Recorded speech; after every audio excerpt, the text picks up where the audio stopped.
Hello everyone, welcome to my YouTube channel. मेरा नाम चिराग है और आज हम जिस कंपनी के बारे में बात करने वाले हैं, जिस इंडस्ट्री के बारे में बात करने वाले हैं, वो इंडस्ट्री आज के दिन में उस जगह पर खड़ी है जिस जगह पर 1990s में इंडियन आईटी कंपनीज खड़ी थी, इन्फोसिस, टीसीएस जैसी कंपनीज। आज के दिन सिर्फ 30 से 35,000 करोड़ के आसपास की इंडस्ट्री है, जो अगले 4 साल में बढ़ के 1 लाख करोड़ की इंडस्ट्री हो जाएगी। अगले बहुत सारे सालों तक, हो सकता है 10 या 20 साल तक, इस इंडस्ट्री की जबरदस्त ग्रोथ आने वाली है। अगले 5 साल की एक्सपेक्टेशन है कि ये इंडस्ट्री एटलीस्ट 20-22% के सीएजीआर से ग्रो करेगी। जब कोई इंडस्ट्री इतनी खतरनाक स्पीड से ग्रो करती है तो चांसेस ये होते हैं कि उस इंडस्ट्री के जो अच्छे प्लेयर्स हैं वो और भी ज्यादा बेटर स्पीड से ग्रो करते हैं, मे बी 25% से, 30% से, 40% से या 50% से भी, क्योंकि बेस बहुत छोटा होता है और पोटेंशियल बहुत ज्यादा। इस वीडियो में हम साइंसिस टेक लिमिटेड के बारे में बात करेंगे, जो अपने नए अवतार में CS टेक AI के नाम से जानी जाएगी। इस कंपनी ने रिसेंटली अपना नाम चेंज कर दिया है। वीडियो स्टार्ट करने से पहले मैं आपको एक स्टैंडर्ड डिस्क्लेमर दे दूं कि ये वीडियो कोई बाय और सेल रिकमेंडेशन नहीं है। Please do your own due diligence before buying any stock.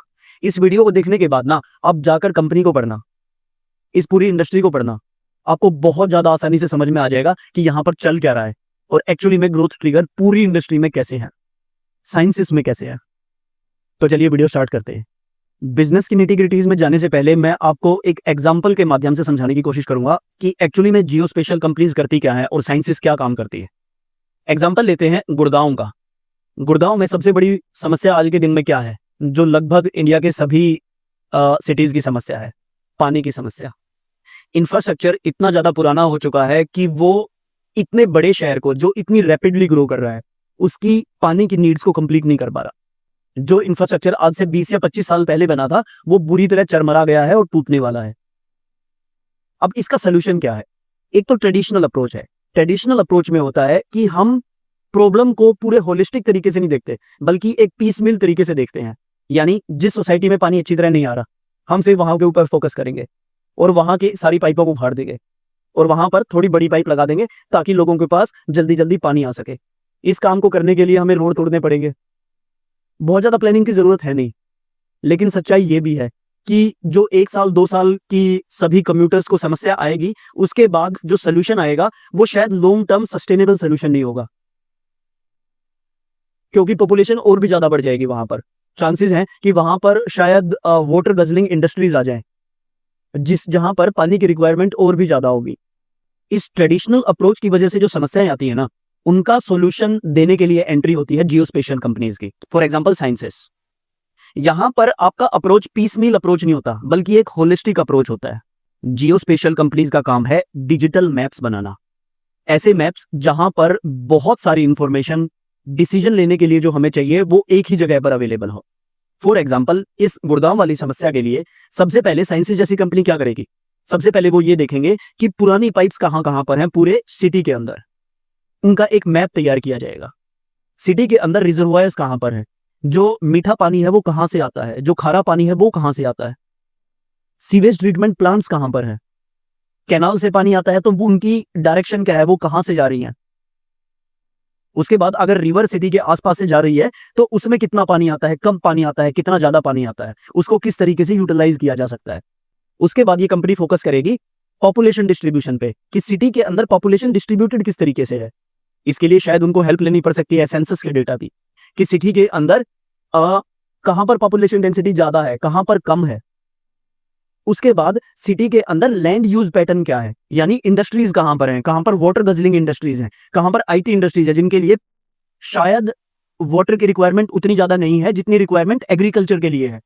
Agriculture की लैंड कहां पर है, सोसाइटीज कहां पर है, हाई राइज कहां पर है, स्लम्स कहां पर है। उसके बाद इंफ्रास्ट्रक्चर की और समस्याएं भी हैं। ऐसा भी हो सकता है कि सिटी के अंदर गैस की पाइपलाइन है, या फिर रोड का इंफ्रास्ट्रक्चर है, या फिर रेलवे का इंफ्रास्ट्रक्चर है। वो सारी इंफॉर्मेशन भी हमको कंसीडर करनी पड़ेगी अगर हम एक होलिस्टिक अप्रोच लेना चाहते हैं, ताकि गुड़गांव की पानी की समस्या अगले 30 या 40 साल के लिए अच्छी तरह सोल्व की जा सके। ये सब डेटा साइंसिस जैसी कंपनी के पास कैसे आता है?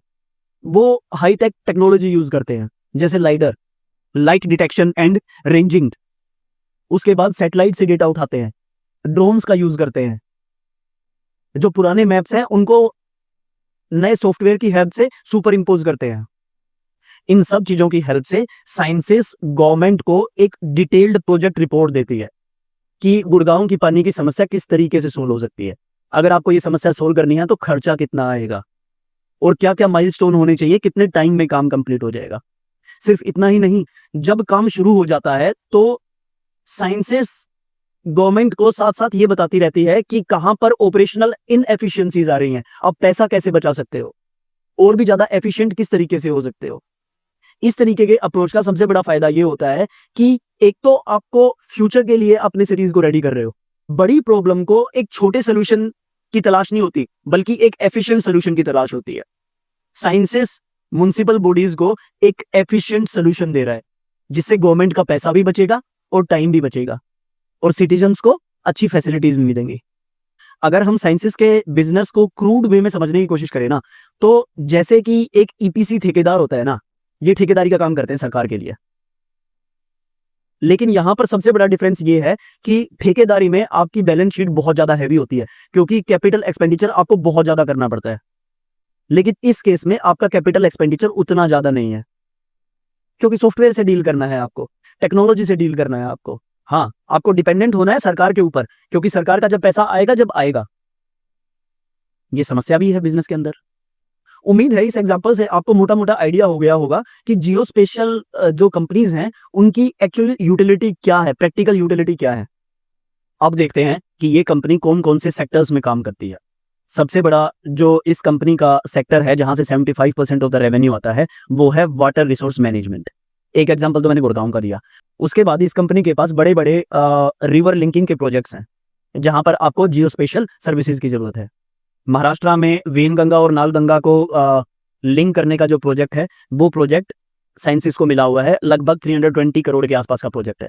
उसके बाद महाराष्ट्र स्टेट के जो वाटर सैनिटेशन के प्रोजेक्ट्स हैं, वो लगभग 220 करोड़ के आसपास की ऑर्डर बुक इनके पास पड़ी हुई है। तो ये सबसे बड़ा रेवेन्यू सोर्स है आज के दिन में, जहां से साइंसेस पैसा कमाती है। अब आप सोचते देखिए कि आज के दिन सबसे ज्यादा पैसा इनका वाटर सेगमेंट से क्यों आ रहा है। क्योंकि गवर्नमेंट का फोकस वाटर सेगमेंट के ऊपर था पिछले कई साल से। सरकार के जल जीवन मिशन के लिए एक बहुत बड़ा और बहुत इंपॉर्टेंट पार्ट साइंसेस ने निभाया है, खासकर in the state of Maharashtra and Uttar Pradesh. उसके बाद अर्बन प्लानिंग में इन कंपनीज की आवश्यकता है। सरकार का जो स्मार्ट सिटी का मिशन है, अमृत स्कीम है, उसके तहत बहुत ज्यादा नए प्रोजेक्ट्स साइंसेस को मिलने की उम्मीद है। अगर मैं फ्यूचर के अंदर देखूं ना, तो मुझे ऐसा लगता है जो सबसे बड़ी रेवेन्यू स्ट्रीम शायद इनकी उभर के आएगी ना, वो डिजिटलाइजेशन ऑफ लैंड रिकॉर्ड से निकल के आएगी। आज के दिन में जितने भी लैंड रिकॉर्ड्स है ना गवर्नमेंट के पास, वो डिजिटलाइज्ड नहीं है, वो पेपर फॉर्मेट में है। इनफैक्ट बहुत सारे रिकॉर्ड तो ऐसे हैं जो सरकार के पास हैं ही नहीं। गवर्नमेंट को ये नहीं पता कि कौन सी लैंड किस आदमी से बिलोंग करती है, किसकी कौन सी एग्रीकल्चरल लैंड है। शहर के अंदर तो एक ही लैंड प्लॉट के ऊपर 4 बार 5 बार 10 बार रजिस्ट्रीज हो जाती हैं, क्योंकि गवर्नमेंट के पास डिजिटलाइजेशन ऑफ रिकॉर्ड्स है ही नहीं। इसीलिए गवर्नमेंट ने इस बजट में भी और लास्ट बजट में भी प्लान किया है कि सारे रिकॉर्ड को जल्दी से जल्दी डिजिटलाइज किया जा सके। स्वामित्व नाम से एक स्कीम आई है गवर्नमेंट की, जो मुझे ऐसा लगता है कि फ्यूचर में एक बहुत बड़ा जो रेवेन्यू सोर्स है वो साइंसेस के लिए बन के उभरेगी। यार, हर जगह पे लैंड रिकॉर्ड की डिजिटलाइजेशन की जरूरत है। फॉर एग्जांपल, आप एग्रीकल्चर कर रहे हैं तो गवर्नमेंट को यही नहीं पता कि कितने एग्रीकल्चर के कितने एरिया में कौन सी वाली फसल उगाई जा रही है। अगर फसल खराब हो जाती है किसी भी डिजास्टर की वजह से, सपोज कीजिए कि फ्लड आ गई, तो गवर्नमेंट को ये नहीं पता कि किस किसान को कितना इंश्योरेंस देना है, कैसे इंश्योरेंस देना है। वो सारी समस्याओं का सॉल्यूशन निकल जाएगा अगर सारे लैंड रिकॉर्ड्स डिजिटलाइज हो जाएंगे। उसके बाद शहरों में प्रॉपर्टी टैक्स नहीं मिलता जो म्युनिसिपैलिटीज हैं उनको, क्योंकि जितने भी रिकॉर्ड्स हैं वो गवर्नमेंट के पास है ही नहीं, किसके पास कौन सी जमीन है, कितना ज्यादा टैक्स होना चाहिए। अगेन, डिजिटलाइजेशन ऑफ रिकॉर्ड यहां पर भी चाहिए। उसके बाद इंफ्रास्ट्रक्चर सेक्टर में बहुत ज्यादा जरूरत है, रेल बनाने में, रोड बनाने में, भारतमाला प्रोजेक्ट के अंदर, या फिर पोर्ट्स बनाने में, सागरमाला प्रोजेक्ट के अंदर, या फिर टेलीकॉम इंफ्रास्ट्रक्चर बनाने में, 5G नेटवर्क जो आ रहा है उसके लिए इंफ्रास्ट्रक्चर बनाने में, मॉडर्न इलेक्ट्रिफिकेशन के लिए जो ग्रिड की मॉडर्नाइजेशन हो रही है। मैंने स्कीपर वाली वीडियो में आपको समझाया था, वहां पर बहुत बड़ा यूज केस है इन कंपनीज का। 9 लाख करोड़ रुपीस अगले 10 साल में सरकार खर्च करने वाली है। तो ये बात तो श्योर है कि अगले 5 साल, 10 साल, 20 साल इस सेक्टर के लिए बहुत अच्छे होने वाले हैं। देखिए, आप जब शेयर मार्केट में इन्वेस्ट करते हैं ना, तो शेयर मार्केट में पैसा इस बात के ऊपर नहीं बनता कि हिस्टोरिकली किसी कंपनी ने क्या किया है। Market is a forward looking engine. आपको अगर शेयर मार्केट में पैसा बनाना है ना, तो आपको कहीं ना कहीं विजनरी होना पड़ेगा। हमें ये देखना पड़ेगा कि ये कंपनी, ये सेक्टर अगले 5 साल में, 10 साल में कहाँ जा रहा है, किस डायरेक्शन में जा रहा है। क्या वो ग्रोइंग सेक्टर है? क्या वो रैपिडली ग्रो कर सकता है? अगर हमने कोई ऐसा सेक्टर पकड़ लिया और उस सेक्टर के अंदर हमने कोई ऐसी कंपनी पकड़ ली जो उस ग्रोथ का पूरा फायदा उठा रही है, तो मुझे ऐसा लगता है एक विनर ढूंढने में रिलेटिवली आसानी हो जाती है। However it is easier said than done, क्योंकि 1990s में जितनी भी आईटी कंपनीज इंडिया के अंदर लिस्टेड थी, उन सबने तो पैसा नहीं बनाया। उनमें से सिर्फ गिनी चुनी ऐसी कंपनीज थी जो आगे बढ़कर इन्फीरियर टीसीएस या विप्रो बनी, है ना। तो हमें ये बात भी ध्यान देनी होगी कि सेक्टर ग्रो कर रहा है, बिल्कुल ग्रो कर रहा है, लेकिन सवाल ये उठता है क्या उस सेक्टर में हमने विनर कंपनी ढूंढी है। अब बिजनेस सेगमेंट्स की बात कर लेते हैं। कंपनी अपनी बिजनेस सेगमेंट को दो हिस्सों में डिवाइड करती है, एक तो जियो स्पेशल एंड इंजीनियरिंग सर्विसेज, उसके बाद टेक्नोलॉजी सॉल्यूशंस। जो पहली सेगमेंट है जियो स्पेशल की, उस सेगमेंट में ये ट्रेडिशनली काम कर रहे हैं पिछले 25-30 साल से, वहां से बहुत बढ़िया रेवेन्यूज आते हैं। रिसेंटली इन्होंने एक US based telecom company named VTS को एक्वायर किया है, जहां से रेवेन्यू पोटेंशियल लगभग हर साल की $3 से 4 मिलियन के आसपास की है। इसके अलावा मोस्टली जो गवर्नमेंट के प्रोजेक्ट्स हैं वो इस सेगमेंट में लाई करते हैं। जो दूसरी रेवेन्यू सेगमेंट है उसका नाम है टेक्नोलॉजी सॉल्यूशंस। ये बहुत इंपॉर्टेंट सेगमेंट है। साल 2022 में इस कंपनी ने एक और कंपनी को एक्वायर किया था जिसका नाम है एलिग्रो। अब एलिग्रो की एक्विजिशन साइंसेस के लिए बहुत बहुत ज्यादा इंपॉर्टेंट, बहुत ज्यादा मायने रखती है। ये शायद आपको कंपनी के शेयर प्राइस में भी नजर आ जाएगा। 2023 के बाद स्टॉक का प्राइस लगभग 10 गुना हो चुका है, thanks to this Allegro acquisitions. क्या है अब एलिग्रो? देखिए, आज तक साइंसेस का जितना भी रेवेन्यू ट्रेडिशनली आता था ना, वो गवर्नमेंट सेक्टर से आता था। लगभग 90-95% के आसपास रेवेन्यू गवर्नमेंट सेक्टर से आता है। लेकिन एलिग्रो काम करता है नॉन गवर्नमेंट सेक्टर में। एलिग्रो का काम लगभग वैसा ही है जैसा केपीआईटी का या फिर टाटा टेक्नोलॉजीज का है, यानी they provides mobility solutions to OEMs like BMW, Rolls Royce, Mercedes, और मोस्टली रेवेन्यू इनका यूएसए से आता है। बात को समझने की कोशिश करना कि आज तक जो धंधा हो रहा था ना वो सरकार से हो रहा था, लेकिन इन्होंने अब डाइवर्सिफाई कर दिया है इंटरनेशनल बिजनेस में, प्राइवेट बिजनेसेस में, जहां पर जो वर्किंग कैपिटल का फ्लो है ना वो कहीं ज्यादा स्मूथ होता है इन कंपैरिजन टू हमारा जो सरकारी धंधे है। सरकारी धंधे में वर्किंग कैपिटल की बहुत ज्यादा प्रॉब्लम रहती है। अगर इनके वर्किंग कैपिटल डेज देखोगे तो वहां पर डेटर डेज आपको लगभग 250 डेज के आसपास नजर आएंगे। क्यों? क्योंकि गवर्नमेंट के का पैसा निकालना बहुत मुश्किल होता है, बहुत लेट होता है, साइकिल बहुत लंबी होती है। 2 महीने तक आपने काम किया, उसके बाद आपने बिल रेज किया, उसके बाद 1.5 महीना लग जाता है आपको वो पैसा रिकवर करने के लिए। 3 महीने के लिए, 4 महीने के लिए सरकार के पास आपका पैसा पड़ा रहता है। सबसे बड़ी समस्या ये है, और ये चीज मार्केट को बिल्कुल भी पसंद नहीं। इसीलिए 2022-2023 से पहले इस कंपनी को बिल्कुल भी अच्छी वैल्यूएशंस नहीं मिलती थी। लेकिन जैसे ही इन्होंने प्राइवेट बिजनेस को एक्वायर किया एलिग्रो के थ्रू, मार्केट ने इनकी रीवैल्यूएशन करनी शुरू कर दी। पीई रेशो जो 20-25 के आसपास रहती थी वो 70 तक चली गई थी आज से 6 महीने पहले तक। They are present in entire product development space of an automobile company. Vehicle interior designing, body in white. मैंने अगर पेनार वाली अगर आपने वीडियो देखी है तो वहां पर भी बात की थी कि बॉडी इन व्हाइट कितना इंपॉर्टेंट सेगमेंट है पेनार के लिए। अच्छे खासे रेवेन्यू मार्जिन बनते हैं यहाँ पर, है ना। उसके बाद व्हीकल फ्रेम्स की designing, styling, sketching, ergonomics check, CAD designing, assembly light design, ये सारे फंक्शंस एलिग्रो के अंदर आते हैं। सबसे इंपॉर्टेंट जो इनका जेवी है वो एक जर्मन कंपनी के साथ है जिसका नाम ग्रामर है, जिन्होंने 70-30 रेशो में एलिग्रो के साथ जेवी साइन किया है, जिसके हिसाब से वो व्हीकल्स का इंटीरियर डिजाइन करते हैं, सीटिंग को डिजाइन करते हैं। ऊपर से इस कंपनी का जो एक्विजिशन हुआ था ना वो बहुत सस्ते रेट से ऊपर हुआ था।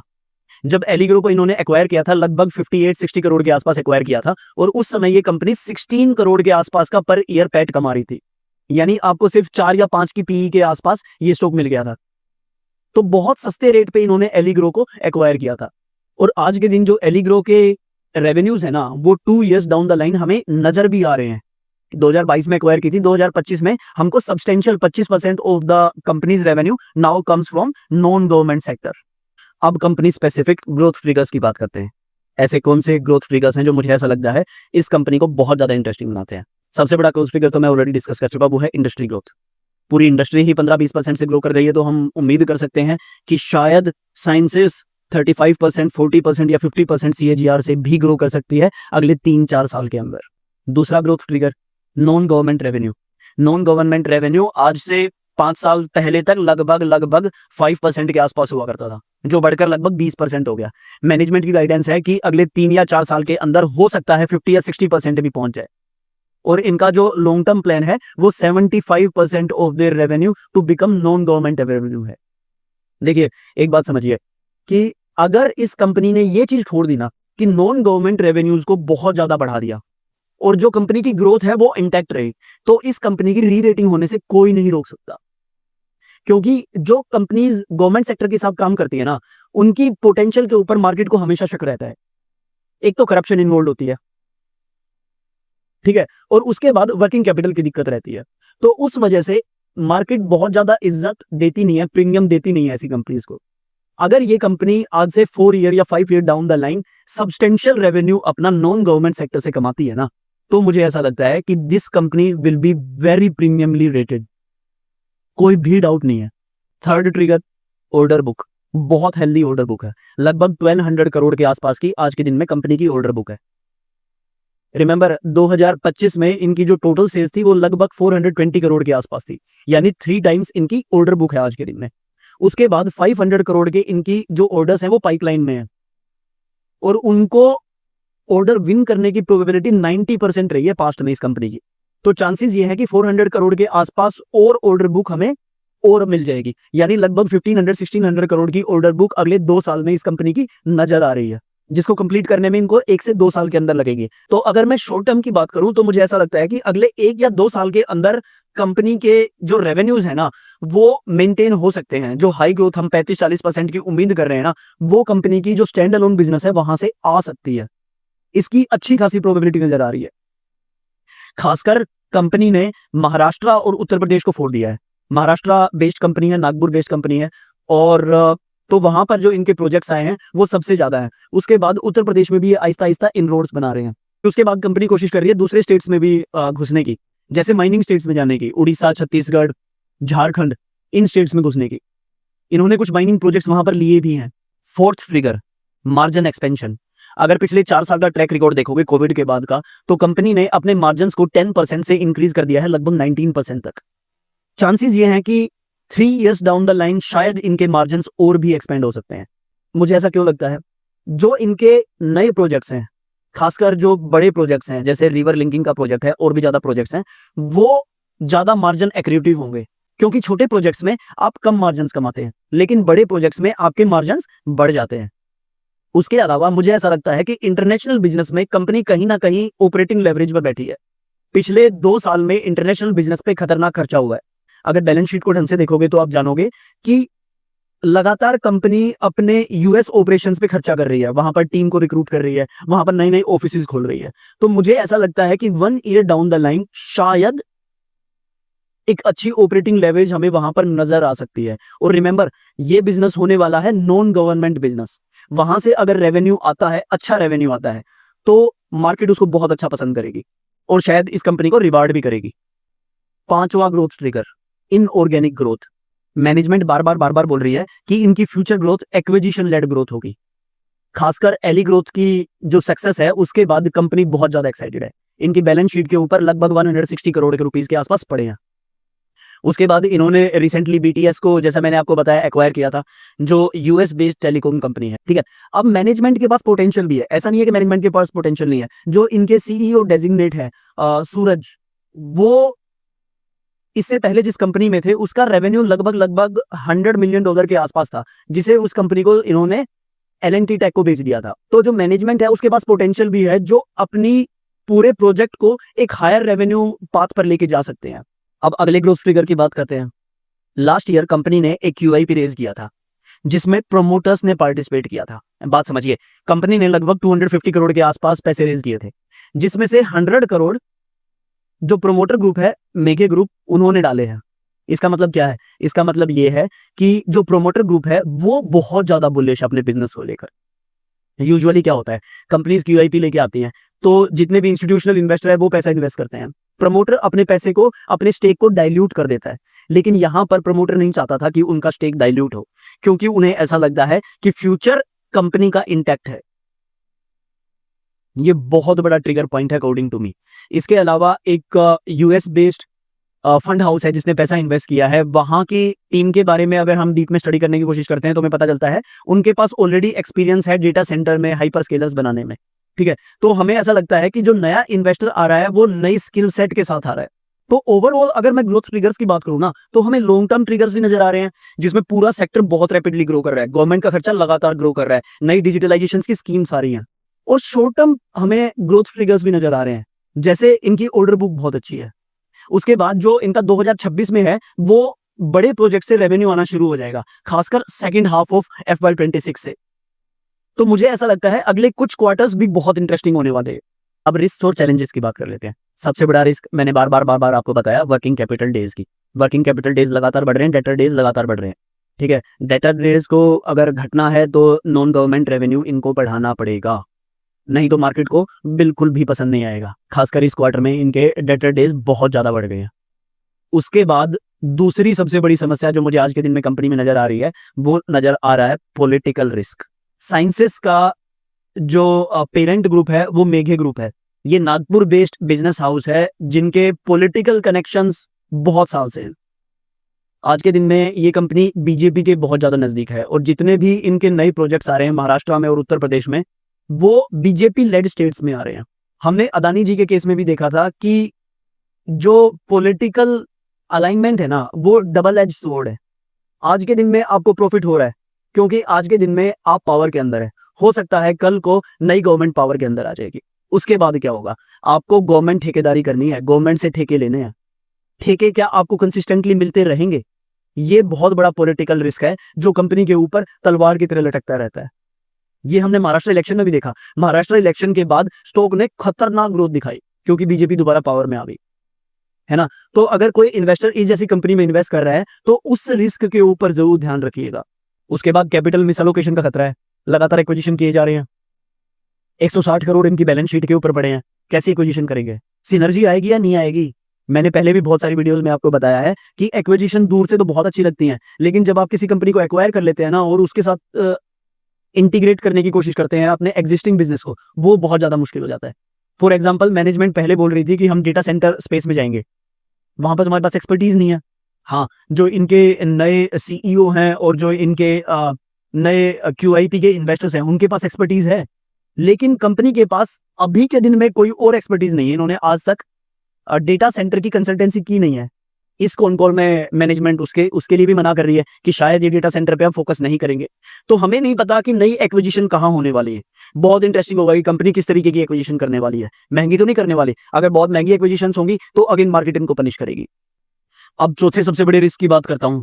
कंपनी ने रिसेंटली अपना नाम चेंज कर दिया है। साइंसिस टेक लिमिटेड से इन्होंने अपना नाम चेंज कर दिया है CS टेक AI। कंपनी ने अपने नाम के आगे AI लगा दिया है। ये मुझे याद दिला देता है .com बबल की। 1990s और 2000 के अंदर क्या हुआ था कि जितनी भी कंपनीज थी ना उन सब ने अपने नाम के पीछे .com लगाना शुरू कर दिया था, क्योंकि शेयर मार्केट ऐसी कंपनीज को ज्यादा बेटर वैल्यूएशंस दे रही थी। जिस कंपनी को इंटरनेट का ABC भी नहीं पता, कोई भी काम नहीं, उन्होंने अपने आगे .com लगा दिया। क्या वैसा ही आज के दिन में साइंसिस तो नहीं कर रहा है? पंप एंड डंप बहुत बड़ा रिस्क है। सुनने में हंसी वाली बात लगती है, लेकिन आप खुद सोचिए, आज के दिन में इस कंपनी का सब्सटेंशियल रेवेन्यू AI से नहीं आ रहा, लेकिन इन्होंने अपना नाम AI कर दिया। हाँ, बहुत सारी कंपनी अपना नाम चेंज कर दिया। फॉर एग्जांपल, जोमेटो ने रिसेंटली अपना नाम चेंज किया है, लेकिन उन्होंने नाम इसलिए चेंज किया है क्योंकि substantial revenue of Zomato had started coming from non Zomato space. Quick commerce से पैसा आने लग गया, बहुत ज्यादा, बहुत रैपिडली ग्रो कर रहा है, इसीलिए उनको अपना नाम चेंज करना पड़ा। लेकिन यहां पर तो हमें ऐसा दिख ही नहीं रहा कि AI से इनका बहुत ज्यादा रेवेन्यू आने लग गया है। तो कहीं ये मैनेजमेंट की पंप और डंप करने की का तरीका तो नहीं है। देखिए, मैं कयास लगा रहा हूं और बिल्कुल स्पेकुलेटिवली बोल रहा हूं, ठीक है, मैं टोटली गलत हो सकता हूं। यहां पर मेरा मकसद है इन्वेस्टर्स को जागरूक करना, ठीक है, कि इस तरीके के रिस्क भी किसी कंपनी में हो सकते हैं। जरूर ध्यान रखिएगा कि कंपनी AI में क्या काम करेगी जो इन्होंने अपना नाम ही चेंज कर दिया। अब नया CEO आएगा, उसके बाद देखते हैं क्या होगा। फाइनली वैल्यूएशन की भी बात कर लेते हैं। इस तरीके की कंपनीज को वैल्यूएट करना बहुत मुश्किल होता है, खासकर ये बहुत रैपिडली ग्रो कर रही होती हैं और इनऑर्गेनिक ग्रोथ बहुत ज्यादा होती है। तो इस तरीके की कंपनी को हम वैल्यूएट करना इतना इजी नहीं होता, लेकिन हम स्टैंड अलोन बेसिस पे कंपनी को वैल्यूएट करने की कोशिश करेंगे। आज के दिन में जो कंपनी की पीई है वो लगभग 40 के आसपास है और हमें उम्मीद है कि शायद 30% की ग्रोथ तो ये कंपनी ले ही आएगी, कंसीडरिंग इनकी ऑर्डर बुक इतनी हमें हेल्दी नजर आ रही है। ठीक है, तो हमें पैग रेशो लगभग 1.3x के आसपास नजर आ जाती है। और अगर हम फॉरवर्ड पीई देखेंगे तो कंपनी हमें 15 से 20x पीई के आसपास फॉरवर्ड में मिल जाती है 3 इयर्स डाउन द लाइन के लिए। तो उसको देखते हुए बुरी वैल्यूएशन नजर नहीं आ रही है ना। और जो नया बिजनेस आएगा वो देखने वाली बात है, नॉन गवर्नमेंट रेवेन्यू किस तरीके से इंक्रीज होगा वो देखने वाली बात है। क्योंकि आज के दिन में हम कितनी वैल्यूएशन दे रहे हैं कंपनी को वो इंपॉर्टेंट मायने नहीं रखता, फ्यूचर में कितनी बढ़िया वैल्यूएशन मिलेगी वो मायने रखता है। और इस कंपनी की री रेटिंग तभी हो सकती है जब नॉन गवर्नमेंट रेवेन्यू बहुत रैपिडली ग्रो करेगा। तो ठीक है, तो उसके ऊपर नजर बना के रखनी है। सबसे बड़ा जो मॉनिटरेबल टारगेट है ना इस कंपनी के लिए वो नॉन गवर्नमेंट रेवेन्यू ही है। चलिए, तो इस वीडियो में सिर्फ इतना ही। नेक्स्ट वीडियो में किसी और इंटरेस्टिंग आइडिया के साथ मिलेंगे और किसी इंटरेस्टिंग स्टॉक के साथ मिलेंगे। तब तक के लिए मेहनत करते रहिए, पढ़ाई करते रहिए, पैसा जरूर बनेगा, इतना भी मुश्किल नहीं है। Bye bye, take care and best of luck.